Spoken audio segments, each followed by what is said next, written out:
Hello and welcome everyone, welcome to success agriculture institute. I hope कि आप बहुत अच्छे होंगे और आपकी तैयारी भी बहुत अच्छे से चल रही होगी। फिर आपके लिए लेके आया हूँ एक बहुत ही बेहतरीन क्लास। वो क्लास क्या है, जो जनरल एग्रीकल्चर के हमारे इम्पोर्टेंट एमसीक्यू चल रहे थे, उसकी आज हमारी क्लास है 16 होने वाली है। सो अभी तक जिस भी स्टूडेंट ने हमारे सक्सेस एग्रीकल्चर इंस्टीट्यूट के चैनल को लाइक सब्सक्राइब नहीं किया है तो चैनल को लाइक करें, सब्सक्राइब करें एंड ज्यादा से ज्यादा दोस्तों के साथ शेयर करें। स्टार्ट करते हैं हम आज की क्लास को, ठीक है। तो देखो, जो भी क्वेश्चंस रहते हैं सभी प्रकार के कॉम्पिटिशन्स के लिए क्वेश्चन क्या होते हैं, इंपॉर्टेंट होते हैं। कोई बच्चा पूछता है कि सर पीएटी के लिए है क्या? हाँ, पीएटी के लिए है। आप एएफओ बैंक के लिए कर रहे हैं तो बैंक के लिए है। आप सीजीआरएयू की कर रहे हैं, छत्तीसगढ़ के लिए कर रहे हैं, उसके लिए भी है। बिहार बीएओ या एसडीएओ के लिए है, वहां के लिए भी है। यूपीपीएससी और यूपीटीए के लिए भी है। एसएचओ एनएचबी, इनके लिए भी ये क्वेश्चन इंपॉर्टेंट होने वाले हैं। अर्थात एग्रीकल्चर का कोई भी कंपटीशन हो, ठीक है, वो सबके लिए क्वेश्चंस क्या होने वाले हैं, यूजफुल एंड इंपॉर्टेंट होने वाले हैं। सो अभी तक जिस भी स्टूडेंट ने हमारे सक्सेस एग्रीकल्चर इंस्टीट्यूट के चैनल को लाइक सब्सक्राइब नहीं किया है तो चैनल को लाइक करें, सब्सक्राइब करें एंड दोस्तों के साथ ज्यादा से ज्यादा शेयर करें। स्टार्ट करते हैं हम आज की क्लास को। देखो, जो भी क्वेश्चंस रहते हैं इन क्वेश्चनों को नोट करते हुए चले, ठीक है। बीच में जो पॉइंट बताते हैं उनको भी नोट कर लेना, ठीक है, ताकि जो आप कभी भी एग्जाम देने जाते हैं तो इन क्वेश्चनों को जरूर देख के जाएं। इन क्वेश्चनों से आपको जरूर ना कुछ क्वेश्चन जरूर देखने को मिलेंगे। स्टार्ट करें हम आज के क्वेश्चन को। देखते हैं पहला क्वेश्चन क्या है। बात करते हैं पहला क्वेश्चन। तो पहला क्वेश्चन है हमारा, which is largest of stomach of ruminant. जुगाली करने वाले पशुओं के पेट का सबसे बड़ा भाग कौन सा होता है या कौन सा है? जो जुगाली करने वाले पशु हैं उनमें पेट का भाग मतलब स्टोमक जो अमाशय होता है उसका कौन सा भाग बड़ा होता है? क्या पहला रूमेन होता है, दूसरा रेटिकुलम होता है, तीसरा ओमेजम होता है या चौथा एबोमेजम होता है? बताओ कि इस क्वेश्चन का राइट आंसर क्या रहने वाला है। तो थोड़ी सी हम जनरल सी बात करते हैं, ठीक है। पहले हम बात करते हैं जुगाली करने वाले पशु। तो पशुओं का वर्गीकरण क्या पशुओं का वर्गीकरण।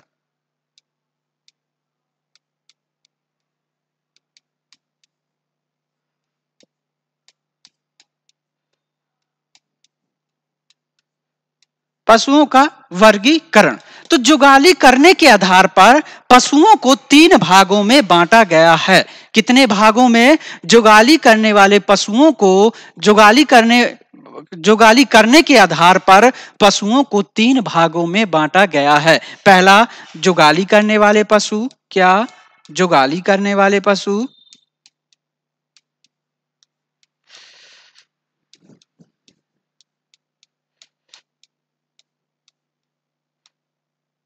क्या पहला जुगाली करने वाले पशु, दूसरा बिना जुगाली करने वाले पशु,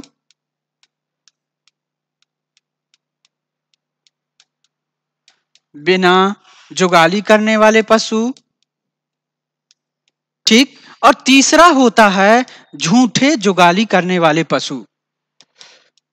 हमें लगेगा कि वो जुगाली तो कर रहे हैं लेकिन वो क्या है, झूठे हैं, ठीक है। झूठे जुगाली करने वाले पशु, ठीक। जुगाली करने के आधार पर पशुओं को 3 भागों में बांटा गया है। अब जुगाली क्या होती है? पशु अपना भोजन पचाने के लिए क्या करते हैं, जुगाली करते हैं। एक स्वस्थ पशु को 24 घंटे में लगभग 8 घंटे जुगाली करना चाहिए। एक स्वस्थ पशु को 24 घंटे में 8 घंटे जुगाली करना चाहिए, क्वेश्चन पूछा जाता है। ठीक है, तो जुगाली करने के आधार पर पशुओं को 3 भागों में बांटा गया है। पहला जुगाली करने वाले पशु, दूसरा बिना जुगाली करने वाले पशु, तीसरा होता है झूठे जुगाली करने वाले पशु। जुगाली करने वाले पशु ऐसे पशु जो जुगाली करते हैं, उन्हें जुगाली करने वाले पशु कहते हैं। जैसे आपका गाय है, भैंस है, भेड़ है, बकरी है। ठीक है, तो क्या समझे आप? जुगाली करने वाले पशु ऐसे पशु जो जुगाली करते हैं, जुगाली करने वाले पशु कहलाते हैं। उसमें कौन कौन से आते हैं? गाय है, भैंस है, भेड़ है, बकरी है, जिराफ है, ठीक है, आदि। अब बात करते हैं हम दूसरे की, बिना जुगाली करने वाले पशु। ऐसे पशु जो जुगाली नहीं करते हैं, जैसे आपका हाथी हो गया, घोड़ा हो गया, गधा हो गया, मनुष्य भी हो गया, तो वो जुगाली नहीं करता है। भले ही आप लोग क्या करते हैं, चिंगम खा लेते हैं, थोड़ी देर चबाते रहते हैं, तो आप कहते हैं जुगाली, तो वो जुगाली करना नहीं होता है। ठीक है, तीसरा आता है झूठे जुगाली करने वाले पशु। ऐसे पशु जो देखेंगे कि जुगाली कर रहे हैं, लेकिन वो जुगाली करने वाले पशु नहीं होते हैं। इसका इंपॉर्टेंट एग्जाम्पल्स लिख लेना, ऊंट। क्या लिख लेना? ऊंट। इसका एग्जाम्पल्स लिख लेना। तो क्या हो गया? पहला जुगाली करने वाले पशु, दूसरा बिना जुगाली करने वाले पशु, और तीसरा हो गया झूठे जुगाली करने वाले पशु। ठीक, ये तो बात हो गई क्वेश्चंस की। अब बात करते हैं ऑप्शन की। ठीक है, तो जुगाली पशु क्यों करते हैं? पहले एक बात मुझे बताओ, एक क्वेश्चंस बनता है कि पशु जुगाली क्यों करते हैं। ठीक है, तो देखो, और एक बात है कि जो जुगाली करने वाले पशु होते हैं, उनमें आमाशय 4 प्रकार का देखने को मिलता है, और जो बिना जुगाली करने वाले पशु होते हैं, उनमें आमाशय 1 प्रकार का देखने को मिलता है। यह भी बात नोट कर लेना, थोड़ा सा भूल गया हूं कि जो जुगाली करने वाले पशु होते हैं, उनमें आमाशय 4 प्रकार का देखने को मिलता है। जो बिना जुगाली करने वाले पशु होते हैं, उनमें आमाशय 1 प्रकार का देखने को मिलता है। और जो झूठे जुगाली करने वाले पशु होते हैं, उनमें आमाशय 2 या 3 प्रकार का देखने को मिलता है। ठीक, अब जुगाली पशु क्यों करता है? देखो, मनुष्य की लार में क्या उपस्थित होता है? टाइलिन नामक एंजाइम उपस्थित होता है। मनुष्य की लार में क्या उपस्थित होता है? टाइलिन। टाइलिन नामक एंजाइम उपस्थित होता है, जो क्या करता है? भोजन को पचाता है। इसलिए वो क्या नहीं, मनुष्य क्या नहीं करता? जुगाली नहीं करता। लेकिन पशुओं में क्या होता है? पशुओं की लार में टाइलिन नामक एंजाइम नहीं पाया जाता है, जिससे उनका भोजन नहीं पचता है। इसलिए उनको भोजन, फाइबर, रेशा पचाने के लिए क्या होता है? उनका आमाशय 4 भागों में डिवाइड होता है। समझ में आया क्या? ठीक है, जो फाइबर रेशा है, मनुष्य क्या फाइबर रेशा खाता है? क्या नहीं पचा सकता, क्योंकि उसमें आमाशय 1 ही प्रकार का होता है। लेकिन जो गाय भैंस भेड़ बकरी होते हैं, उनमें आमाशय 4 प्रकार का होता है। इसलिए होता है क्योंकि वह रेशा फाइबर्स को पचाते हैं। बात करते हैं क्वेश्चन पे। ठीक है, बहुत लॉन्ग हो जाएगा ये क्वेश्चन नहीं तो। ठीक है, तो जुगाली करने वाले पशुओं के पेट का सबसे बड़ा भाग कौन सा होता है? क्या रुमेन होता है, रेटिकुलम होता है, ओमेजम होता है, या एबोमेजम होता है? बात करते हैं रुमेन की। तो यह जो आमाशय होता है पशुओं का, यह पहला भाग होता है। क्या होता है? यह जुगाली करने वाले पशुओं के आमाशय का पहला भाग होता है, जिसे हम क्या कहते हैं? रुमेन कहते हैं। यह कुल आमाशय का 80% होता है। कितना होता है? 80% होता है। इसलिए सबसे बड़ा आमाशय यही होता है। आमाशय का सबसे बड़ा भाग कौन सा होता है? तो रुमेन होता है। तो इस क्वेश्चन का राइट आंसर क्या हो गया? इस क्वेश्चन का राइट आंसर हो गया हमारा ए। क्या क्वेश्चन पूछा गया था? जुगाली करने वाले पशुओं के पेट का सबसे बड़ा भाग कौन सा होता है? ठीक है, तो रुमेन का सबसे बड़ा भाग, जो स्टोमक है, आमाशय का सबसे बड़ा भाग कौन सा होता है? रुमेन होता है। कितने? कुल आमाशय का 80% होता है। अब रुमेन का काम क्या होता है? यह भोजन को स्टोरेज करने तथा उसके टुकड़ा करने का, भोजन के टुकड़े करने का काम करता है। बात करें रेटिकुलम की, तो यह आमाशय का सेकंड भाग होता है। दूसरा भाग होता है जो कुछ से जुड़ा होता है, ईसोफेगस से जुड़ा होता है। देखो यहाँ पे आमाशय का बना हुआ है। सबसे बड़ा भाग क्या होता है? रुमेन होता है, जो भोजन को क्या करता है? स्टोरेज करने का काम करता है। और यह क्या करता है? भोजन के टुकड़े करने का काम करता है। उसके बाद आता है रेटिकुलम। यह कैसा दिखाई देता है? यह मधुमक्खी के छत्ते के समान दिखाई देता है। कैसा? मधुमक्खी के छत्ते के समान दिखाई देता है। इसका काम क्या होता है? इसका काम होता है फिल्टर करना, भोजन को फिल्टर करना। अर्थात जो कंकड़ पत्थर, कील या बड़े बड़े चारे या आपके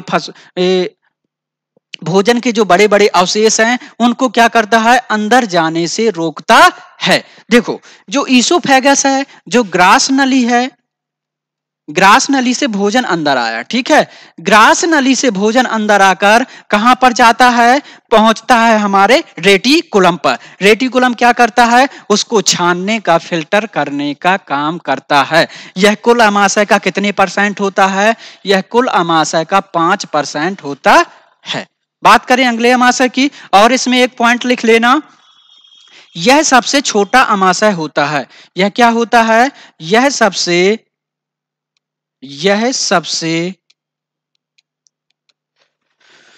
छोटा अमाशय होता है।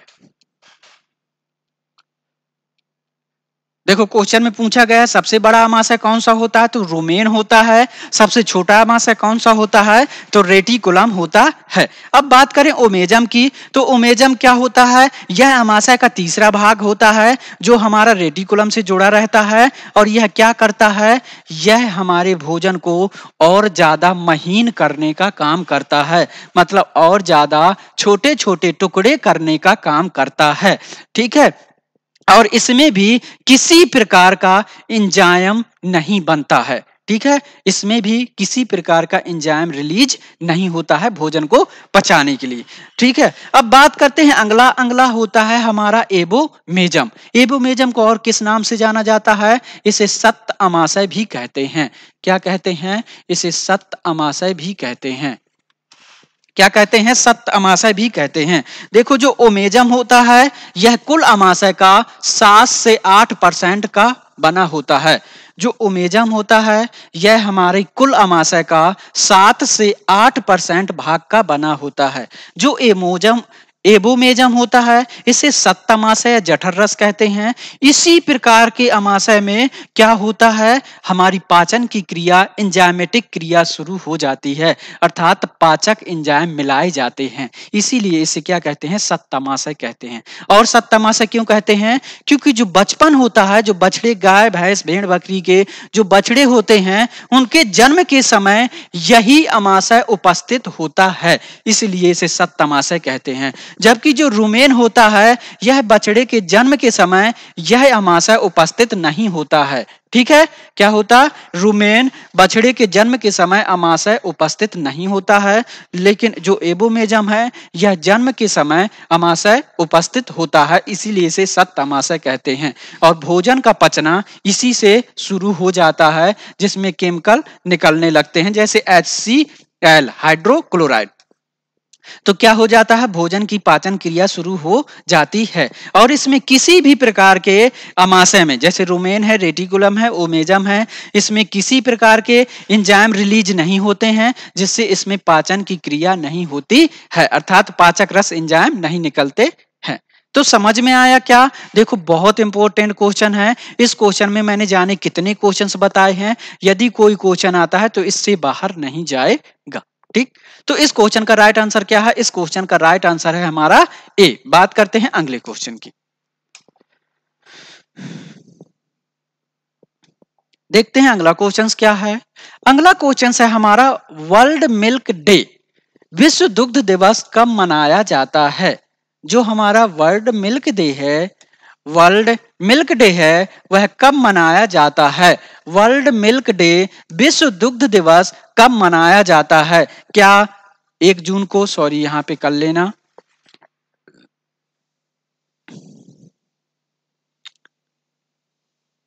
टाइपिंग मिस्टेक हो गई है, 1 जून कर लेना, ठीक है। ठीक, 1 जून को मनाया जाता है। पहला, क्या 1 जून को मनाया जाता है? दूसरा, क्या 26 दिसंबर को मनाया जाता है? क्या 23 दिसंबर को मनाया जाता है? या 22 अप्रैल को मनाया जाता है? आप मुझे बताओ कि विश्व दुग्ध दिवस कब मनाया जाता है? क्या 1 जून को मनाया जाता है? क्या 26 नवंबर को मनाया जाता है? क्या 23 दिसंबर को मनाया जाता है? या 22 अप्रैल को मनाया जाता है? आप जब तक आंसर करो मैं और इससे डिस्कस कर लेते, ठीक है। तो 26 अप्रैल को क्या मनाया जाता है? अर्थ दिवस मनाया जाता है। अर्थ डे सेलिब्रेट किया जाता है, मतलब पृथ्वी दिवस 22 अप्रैल को मनाया जाता है। समझ में आया क्या?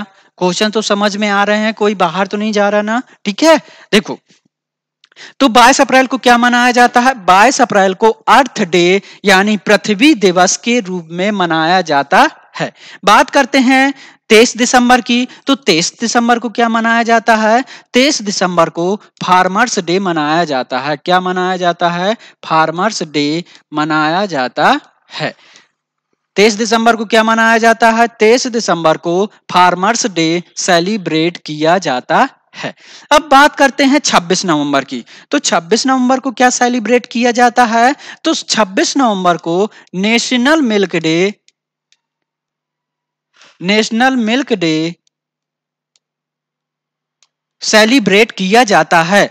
कब से? नेशनल मिल्क डे कब मनाया जाता है? 26 नवंबर को मनाया जाता है। इसको मनाना कब से स्टार्ट किया था? तो 2014 से स्टार्ट किया था। कब से किया था? 2014 से नेशनल मिल्क डे मनाना स्टार्ट किया था। तो नेशनल मिल्क डे कब मनाया जाता है? 26 नवंबर को मनाया जाता है। अब वर्ल्ड मिल्क डे कब मनाया जाता है? तो वर्ल्ड मिल्क डे 1 जून को मनाया जाता है। यह मनाना कब से स्टार्ट हुआ था? तो एफएओ द्वारा, फूड एंड एग्रीकल्चर ऑर्गेनाइजेशन द्वारा 2001 से इसको मनाना स्टार्ट कर दिया था।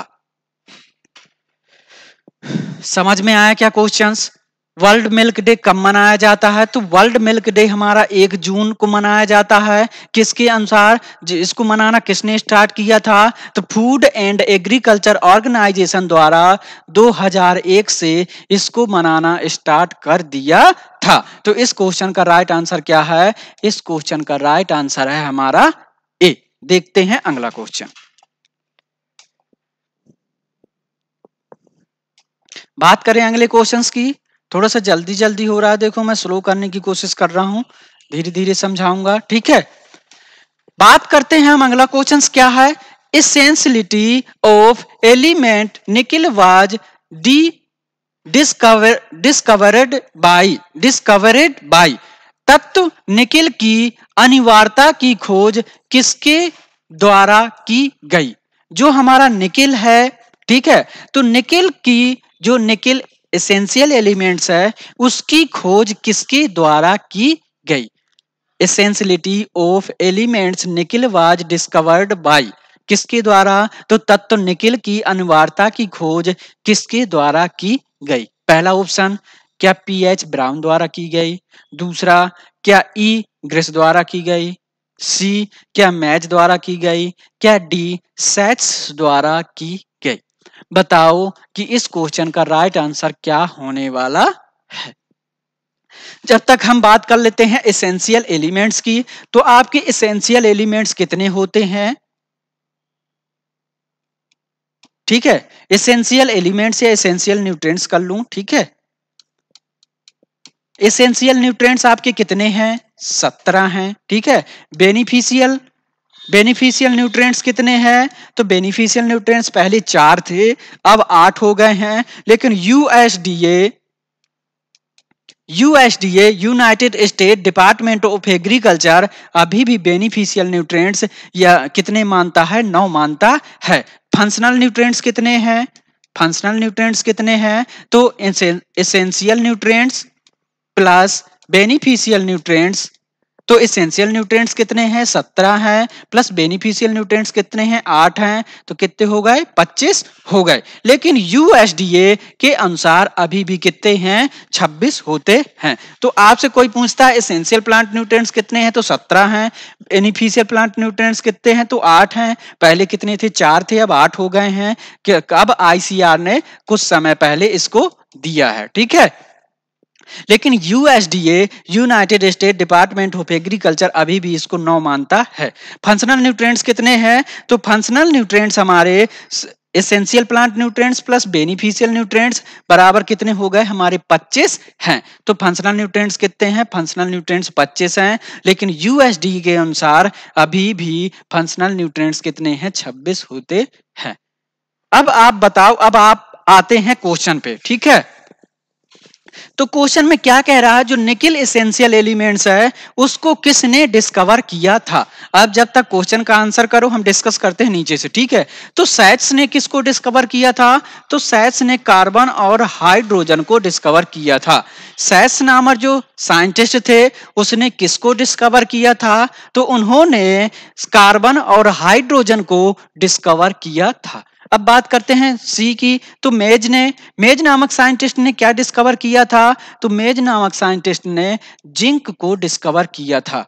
किसको, जिंक को डिस्कवर किया था। अब इसको याद कैसे रख सकते हैं, इमेजिन के द्वारा ऐसा शब्द लिख लेना, इमेजिन, ठीक है। कोई इमेज कर रहे हो, अरे यार सोच रहे हो वहां कैसा होगा यार, वहां का एरिया कितना अच्छा रहता है, वहां का लुक कैसा होगा, बर्फ गिर रही होगी, ठीक है। तो इमेजिन कर रहे हो ना, तो यहाँ इमेजिन करके लिख लेना, उससे समझ में आ जाएगा कि जिंक की खोज किसने की थी। जैसे मैज नामक साइंटिस्ट ने जिंक की खोज की थी, तो इमेज मतलब मैज और जिंक मतलब जिंक, यहाँ से दो भागों में डिवाइड कर लेना, मैज और जिंक। तो इमेजिन, तो मेज नामक साइंटिस्ट ने किसकी खोज की थी, जिंक की खोज की थी। देखो इमेज भी मिल जाएगा, यहां से मेज मिल जाएगा, यहां से जिंक भी मिल जाएगा। तो इमेजिन नामक जो हमारे मेज साइंटिस्ट थे इन्होंने जिंक को डिस्कवर किया था। उसके बाद बात करते हैं, अगला ऑप्शन क्या है, ईग्रेस। ईग्रेस ने किसकी खोज की थी, तो ईग्रेस ने हमारे आयरन को डिस्कवर किया था। किसको, आयरन को डिस्कवर किया था। अब सर इसको याद कैसे कर सकते हैं, बता तो सभी देते हैं कि ठीक है इसको डिस्कवर किया था। तो देखो जो आयरन लोहा होता है देखा होगा ना, बरसात में पानी में डाल देते हैं तो उसमें जंग लगने लगता है नहीं, ठीक है। उसका सबसे बड़ा दुश्मन या शत्रु जंग ही होता है लोहे का, ठीक है। नहीं तो लोहा कभी भी खराब नहीं होता, लेकिन यदि उसमें पानी पड़ा, पानी गिरा तो उसमें जंग लगने के कारण क्या हो जाता है, वह खराब हो जाता है। तो अब क्या हुआ, तो लोहे में जो जंग लगती है तो जंग को कम करने के लिए मैंने क्या किया, उसमें ग्रीस लगा दिया। क्या कर दिया, मैंने ग्रीस लगा दिया। तो जो लोहे में जंग लगती है उसको कम करने के लिए मैंने क्या कर दिया, उसमें ग्रीस लगा दिया। तो एक ग्रीस नामक साइंटिस्ट ने किसकी खोज की थी, आयरन की खोज की थी। आयरन मतलब लोहा, ठीक है। लोहा में जंग लगता है, जंग को कम करने के लिए मैंने क्या लगा दिया, ग्रीस लगा दिया। तो इस तरह याद कर सकते हो कि ई ग्रीस ने आयरन की खोज की थी। ठीक, समझ में आया क्या, ठीक। अब बात करते हैं अगले ऑप्शन की। अगला ऑप्शन है पीएच ब्राउन, ठीक। जो पीएच ब्राउन है इन्होंने ही निकेल की खोज की थी। किसने की थी, पीएच ब्राउन नामक साइंटिस्ट ने ही निकेल की खोज की थी। निकेल को कब डिस्कवर किया गया था, तो 1987 में इसको डिस्कवर किया गया था, लेकिन पादप पोषक तत्व के रूप में। कैसे, प्लांट न्यूट्रिएंट्स के रूप में, प्लांट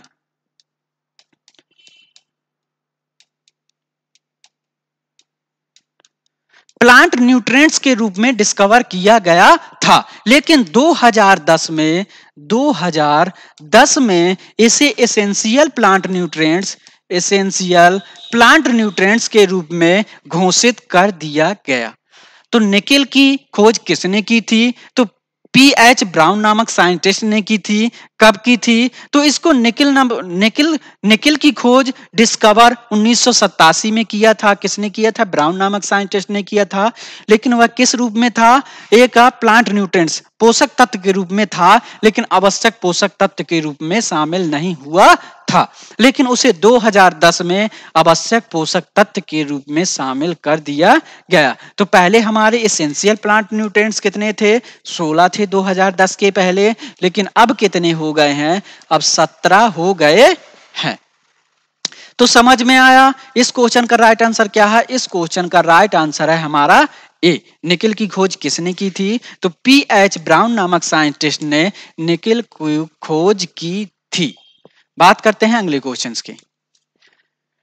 देखो हम प्रत्येक क्वेश्चन में बहुत ज्यादा टाइम ले रहे हैं, लेकिन उसको समझ रहे हैं एक अच्छे से, ठीक है।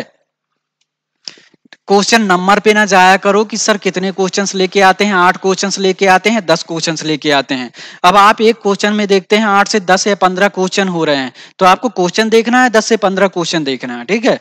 यदि आपको यही हो कि क्वेश्चन पढ़ो, क्वेश्चन का जो राइट आंसर है ए है बी है उसको कर दो और आगे चलो, तो ऐसा ही करेंगे, ठीक है। लेकिन जब तक बेस नहीं कंप्लीट करोगे क्या मतलब ऐसा पढ़ने से, ठीक।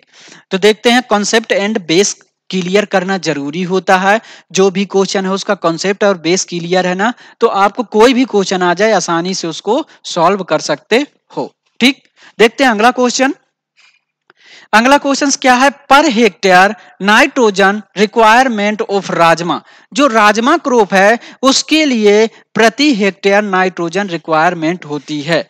तो आप बताओ कि जो राजमा क्रॉप है उसके लिए नाइट्रोजन प्रति हेक्टेयर कितनी रिक्वायरमेंट होती है। पहला, क्या 15 से 30 केजी प्रति हेक्टेयर की दर से रिक्वायरमेंट होती है। क्या 30 से 50 केजी प्रति हेक्टेयर की दर से रिक्वायरमेंट होती है। सी 50 से 80 केजी प्रति हेक्टेयर की दर से रिक्वायरमेंट होती है। या डी 100 से 120 केजी प्रति हेक्टेयर की दर से रिक्वायरमेंट होती है। तो देखो बात करते हैं, पहले हम राजमा के बारे में बात कर लेते हैं। तो राजमा का बोटेनिकल नेम क्या होता है, फैजियोलस वल्गैरिस होता है।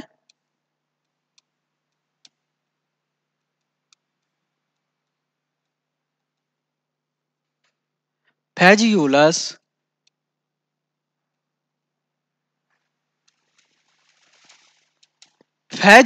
वल्गैरिस होता है। इसकी फैमिली क्या होती है, फैबेसी होती है। क्या होती है, फेबेसी या लेग्यूमिनेसी होती है। इसमें 2n बराबर क्रोमोसोम कितने होते हैं, 22 होते हैं। देखो एक ट्रिक बताता हूं, रबी सीजन की अधिकांशतः जो पल्स क्रॉप होती हैं, दलहनी फसलें होती हैं, उसमें क्रोमोसोम नंबर 2n बराबर कितने होते हैं, 14 होते हैं। लेकिन एक आपका चिकपी है, ग्राम है, उसमें 14 और 16 दोनों देखने को मिलते हैं। एक राजमा एक ऐसी क्रॉप है जिसमें 2n बराबर 22 देखने को मिलते हैं। यह मैं सब क्लासों में डिस्कस किया हूं आपसे, ठीक है। तो बात करते हैं आगे। तो ये हो गए हमारा राजमा का। राजमा का बोटेनिकल नेम क्या होता है, फैजियोलस वल्गैरिस होता है। फैमिली क्या होती है, फेबेसी या लेग्यूमिनेसी होती है। इसमें 2n बराबर 22 होते हैं। अब आप मुझे बताओ कि इसके लिए नाइट्रोजन रिक्वायरमेंट कितनी होती है। तो देखो राजमा है तो लेग्यूम क्रॉप, लेकिन यह लेग्यूम के गुणों को फॉलो नहीं करती। कैसे, क्योंकि जो हमारी लेग्यूम क्रॉप होती हैं उनकी जड़ों में क्या पाए जाते हैं, राइजोबियम नोडुल्स पाए जाते हैं। राइजोबियम बैक्टीरिया पाया जाता है जो क्या करता है, वायुमंडल से नाइट्रोजन को फिक्स करने का काम करता है। इसलिए आपने देखा होगा आपके घर वाले यदि खेती करते हैं तो चना मटर मैसूर में कभी भी यूरिया का अधिक प्रयोग नहीं करते ना, ठीक है। तो राजमा लेकिन एक ऐसी क्रॉप है जो उसके लेग्यूम फसलों के गुणों को फॉलो नहीं करती है, क्योंकि इसकी जड़ों में राइजोबियम नोडुल्स, राइजोबियम बैक्टीरिया नहीं पाए जाते हैं। तो अब बताओ कि इसके लिए फिर नाइट्रोजन की कितनी रिक्वायरमेंट होती है। तो इसके लिए नाइट्रोजन की रिक्वायरमेंट 100 से 120 केजी होती है। तो इस क्वेश्चन का राइट आंसर क्या हो गया, इस क्वेश्चन का राइट आंसर हो गया हमारा डी।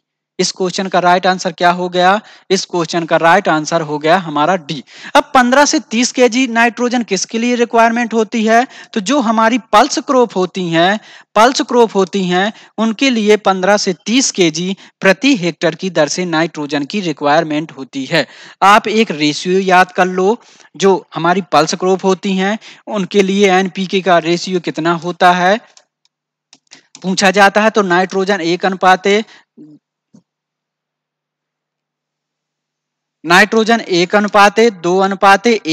या 1:2:2 के रूप में याद कर लो। रेशियो पूछा जाता है कि पल्स क्रॉप के लिए नाइट्रोजन, फास्फोरस और पोटास का क्या रेशियो है। तो एनपीके नाइट्रोजन का 1, फास्फोरस का 2, पोटास का 1। तो एनपीके 1:2:1 या 1:2:2 के रूप में प्रयोग करते हैं। जबकि जो हमारी सीरियल क्रॉप होती है उसके लिए एनपीके का रेशियो कितना होता है, 4:2:1 होता है। जो हमारी सीरियल क्रॉप होती हैं उसके लिए एनपीके का रेशियो क्या रहता है, तो उसके लिए एनपीके का रेशियो 4:2:1 रहता है। तो इस क्वेश्चन का राइट आंसर क्या है? इस क्वेश्चन का राइट आंसर है हमारा डी। बात करते हैं अगले क्वेश्चन के। देखो अगला क्वेश्चन क्या है? अगला है हमारा टाइफन मेथड्स। ठीक है,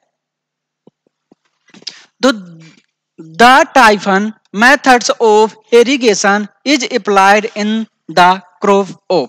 जो टाइफन मेथड्स है उसका यूज किस क्रॉप में किया जाता है? पहला, क्या फ्रूट क्रॉप में किया जाता है? दूसरा, क्या वीट में किया जाता है? तीसरा, क्या पोटैटो में किया जाता है? चौथा, क्या शुगर केन में किया जाता है? जो टाइफन इरिगेशन की मेथड है क्या है?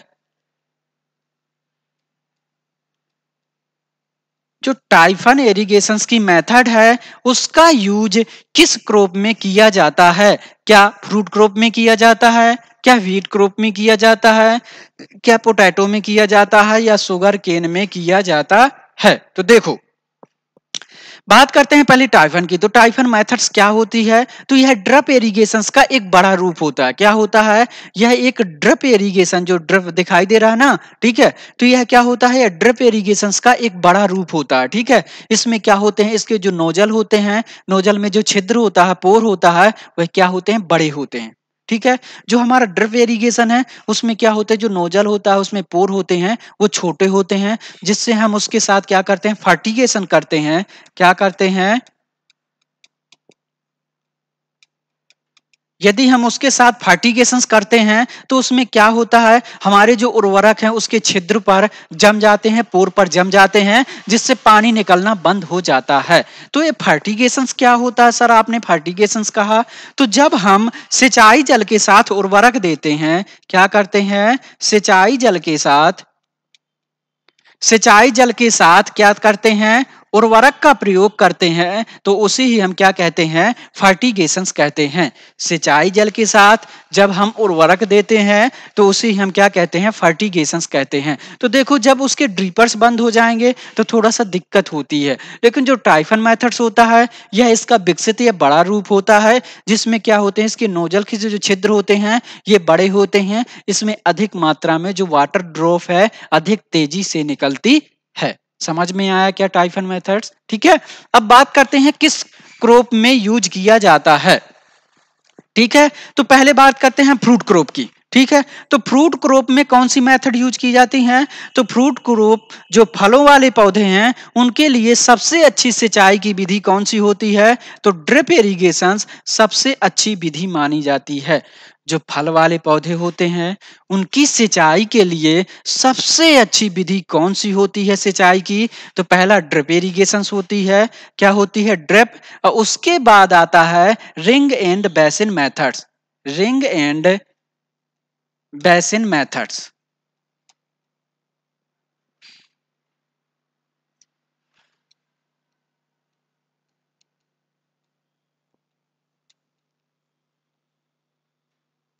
रिंग एंड बेसिन मेथड्स अंगूठी एवं थाला विधि अच्छी मानी जाती है, लेकिन फल वाले पौधों के लिए इरिगेशन की सिंचाई की सबसे अच्छी विधि कौन सी है? तो पहले नंबर पे ड्रिप इरिगेशन है और दूसरे नंबर पे रिंग एंड बेसिन मेथड्स अच्छी मानी जाती है, अंगूठी एवं थाला विधि। ठीक है, अब व्हीट क्रॉप के लिए कौन सी विधि सिंचाई की अच्छी मानी जाती है? तो क्यारी विधि। क्या? क्यारी विधि सिंचाई के लिए सबसे अच्छी मानी जाती है, जैसे हम क्या कहते हैं? Strip irrigation. ठीक है, तो क्या होता है? जो क्यारी विधि है तो व्हीट के लिए, गेहूं के लिए सिंचाई के लिए सबसे अच्छी विधि मानी जाती है। ये क्यारी विधि क्या है? सरफेस इरिगेशन की एक मेथड है। अब इस क्वेश्चन का राइट आंसर क्या है? इस क्वेश्चन का राइट आंसर है हमारा डी। ठीक, इस क्वेश्चन का राइट आंसर क्या है? इस क्वेश्चन का राइट आंसर है हमारा डी। जो टाइफून मेथड्स होता है, टाइफून इरिगेशन का जो मेथड्स होता है उसका यूज हम किस क्रॉप में करते हैं? तो शुगर केन में यूज करते हैं। किस में करते हैं? शुगर केन में यूज करते हैं। समझ में आया क्या क्वेश्चंस? ठीक है, देखो इतनी मेहनत करते हैं आपके लिए, पीपीटी बनाते हैं, कम से कम 2 से 3 या 4 घंटे अच्छी पीपीटी बनाने में लगते हैं, ठीक है। फिर आपको 1-1.5 घंटे की क्लास लेते हैं, मतलब एक वीडियो को बनाने में 5 से 6 घंटे लगते हैं, और आप ना उसमें लाइक करते हो, ना सब्सक्राइब करते हो, ना दोस्तों के साथ शेयर करते हो। देखो ये क्लास फ्री ऑफ कॉस्ट चलती है, यदि इसका पैसा लगता होता ना, इस तरह पढ़ाते होते, तो आप तो खुशी खुशी सब कुछ करते, ठीक है। तो यदि आपको फ्री ऑफ मटेरियल दिया जा रहा है तो आपका आप फर्ज बनता है कि चैनल को लाइक करें, सब्सक्राइब करें, दोस्तों के साथ ज्यादा से ज्यादा शेयर करें। क्योंकि मैं अधिकांशतः देखता हूं कि मेरी क्लास में व्यूज तो बहुत अच्छे मिल जाते हैं, बट लेकिन क्या होता है, व्यूज जितने रहते हैं लाइक उतने कोई नहीं करता। 5, 10, 15 लाइक कर देते बस हो गया। कम से कम जितने लोग देखते हो उतने लोग लाइक तो कर दिया करो। क्या लाइक करने में कुछ दिक्कत होती है क्या? ठीक है, बात करते हैं अगले क्वेश्चन की। तो इस क्वेश्चन का राइट आंसर क्या है? इस क्वेश्चन का राइट आंसर है हमारा डी। ठीक, बात करते हैं अगले क्वेश्चंस की। अगला क्वेश्चंस क्या है हमारा? Quickest methods of plant breeding is. Plant breeding की सबसे सरल विधि होती है क्या? सिलेक्शन होती है क्या? इंट्रोडक्शन होती है क्या? हाइब्रिडाइजेशन होती है या म्यूटेशन ब्रीडिंग होती है? प्लांट ब्रीडिंग की सबसे सरल विधि होती है quickest methods of plant breeding. पादप प्रजनन की सबसे सरल विधि होती है क्या? सिलेक्शन होता है क्या? इंट्रोडक्शन होता है या हाइब्रिडाइजेशन होता है या म्यूटेशन ब्रीडिंग होती है? बात करते हैं सिलेक्शंस की। तो सिलेक्शंस क्या होता है? देखो हमारा एक खेत है, क्या है, हमारा एक फील्ड है, फील्ड में बहुत सारे पौधे लगे हुए हैं, ठीक है, बहुत सारे पौधे लगे हुए मतलब मिक्स पॉपुलेशन है। उसमें मुझे वांछनीय पौधे, जो मुझे गुण चाहिए उस पौधे में, उस पौधे को चयन करना, वर्ण करना ही क्या कहलाता है? सिलेक्शन कहलाता है। अर्थात किसी मिक्स पॉपुलेशन से वांछनीय गुण वाले पौधों को चयन करना, वर्ण करना ही क्या कहलाता है? सिलेक्शन कहलाता है। समझ में आया क्या सिलेक्शन? अब बात करते हैं इंट्रोडक्शंस की। तो इंट्रोडक्शंस क्या होता है? देखो, जब कोई स्पीसीज या वैरायटी है उसको ले जाकर किसी नई जलवायु में ग्रो करते हैं। क्या करते हैं? कोई वैरायटी है, जैसे मैंने कल्याण सोना ले लिया वीट की, ठीक है, सोनालिका ले लिया, वो हमारे यहाँ भोपाल में ग्रो हो रही है। मैं उसको पंजाब में ले गया, वहां पे वो पहले ग्रो नहीं हो रही थी, वहां पे उसको ले जाकर ग्रो करने लगे, तो उसी ही हम क्या कहते हैं? इंट्रोडक्शन कहते हैं। समझ में आया क्या इंट्रोडक्शन?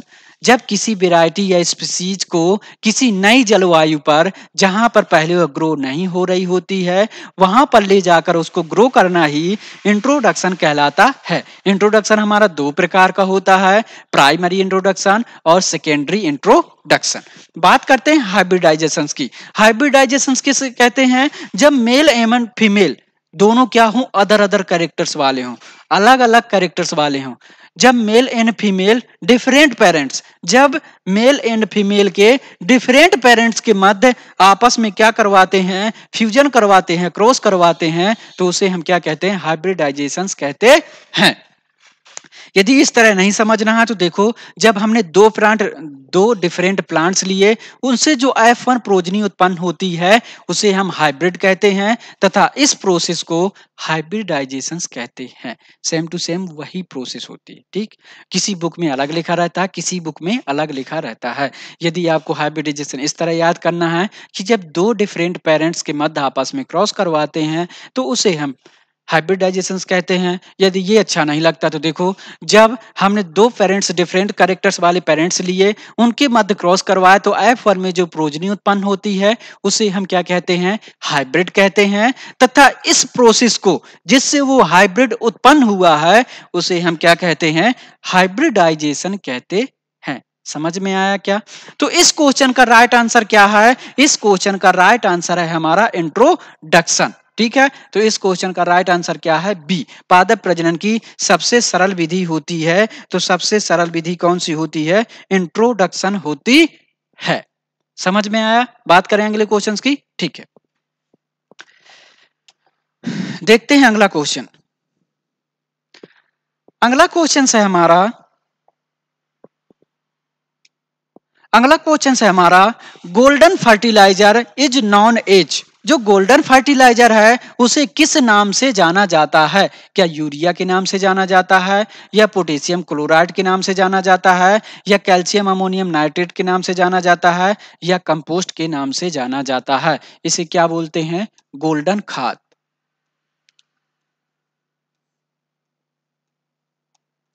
अब इसमें बहुत सारे बच्चे गलती करते हैं। क्या गलती करते हैं कि यदि इसमें खाद लगा हुआ है तो क्या हो जाएगा, वो कंपोस्ट इसका राइट आंसर हो जाएगा, जबकि ये पूर्णतः गलत गलत गलत है। ठीक है, यदि उसमें खाद लगा है तो इसका मतलब ये नहीं है कि वह गोल्डन खाद कंपोस्ट उसका एग्जाम्पल है। ठीक, वो एक फर्टिलाइजर है। ठीक है, क्या है? एक फर्टिलाइजर यानी उर्वरक है। तो जब तक आप उसका आंसर दो, ठीक है, तो मैं ही बता देता। देखो, golden fertiliser is known as, golden fertiliser को किस नाम से जाना जाता है? तो देखो, और किस नाम से गोल्डन फर्टिलाइजर को? गोल्डन खाद,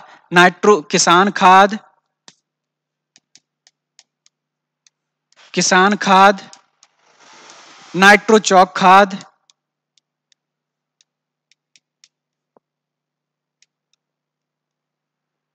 चौक खाद, और कैल्शियम अमोनियम नाइट्रेट के नाम से जाना जाता है। इसके कितने नाम हैं? देखो, गोल्डन खाद हो गया, कितना हो गया?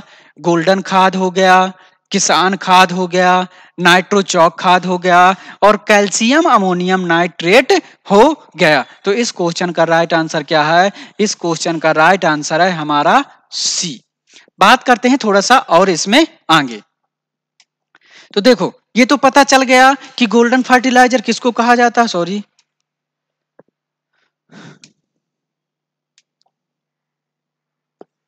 तो देखो, ये तो पता चल गया कि गोल्डन फर्टिलाइजर किसको कहा जाता है। ठीक है, तो कैल्शियम अमोनियम नाइट्रेट को गोल्डन फर्टिलाइजर के नाम से जाना जाता है। और किन किन नामों से जाना जाता है? किसान खाद, नाइट्रो चौक खाद आदि नामों से जाना जाता है। अब बात करते हैं इसमें, तो फिर नाइट्रोजन परसेंटेज कितना परसेंट होता है? तो 25% नाइट्रोजन देखने को मिलता है। बात करते हैं पहले पॉइंट की, यूरिया में नाइट्रोजन कितने परसेंट देखने को मिलता है? 46% देखने को मिलता है। इसे क्या कहते हैं? उर्वरकों का राजा कहते हैं। क्या कहते हैं? उर्वरकों का राजा कहते हैं। क्या कहते हैं? उर्वरकों का राजा कहते हैं। यह कैसा होता है? ऑर्गेनिक प्रकृति का होता है। कैसा होता है? ऑर्गेनिक नेचर का होता है। कैसा होता है? ऑर्गेनिक नेचर का मतलब कार्बनिक प्रकृति का होता है। देखो, दो एक ऐसे उर्वरक हैं, एक हमारा यूरिया और दूसरा कौन सा है? पहला यूरिया और दूसरा कैल्शियम साइनामाइड।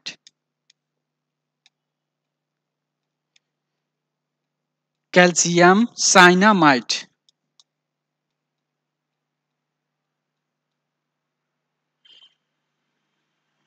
ठीक है, कैल्शियम साइनामाइड। देखो, यूरिया और कैल्शियम साइनामाइड दो एक ऐसे उर्वरक हैं जो कार्बनिक प्रकृति के होते हैं। बाकी सभी प्रकार के उर्वरक क्या होते हैं? अकार्बनिक प्रकृति के होते हैं। हमने पढ़ा भी है कि जो हमारे क्या होते हैं, उर्वरक होते हैं, वह इनऑर्गेनिक नेचर के होते हैं, अकार्बनिक प्रकृति के होते हैं।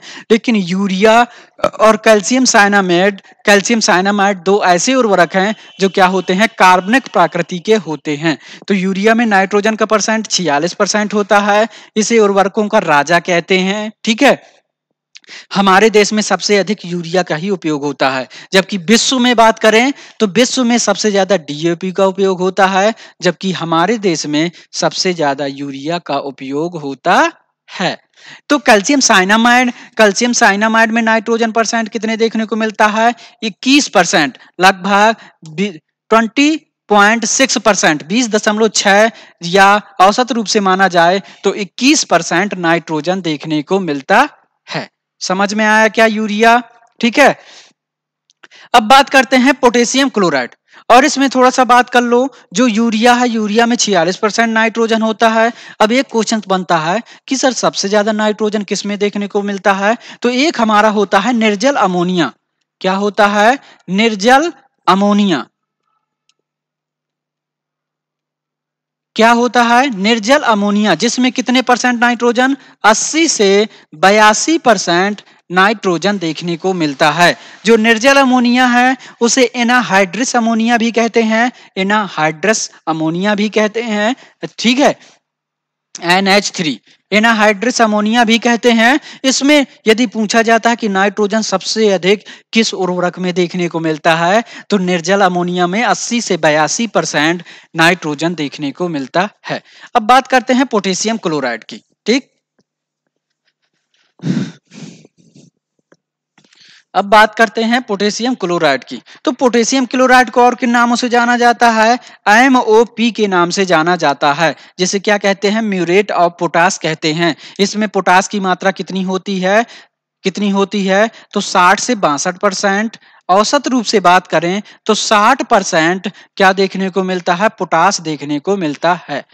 पोटेशियम क्लोराइड उसको और किस नाम से जाना जाता है, म्यूरेट ऑफ पोटास, MOP के नाम से जाना जाता है, ठीक है। इसमें पोटास की मात्रा है, पोटेशियम की मात्रा कितनी होती है, 60 से 62%। यदि एवरेज की बात करें तो 60%, एग्जैक्ट की बात करें तो 60% देखने को मिलते हैं, ठीक।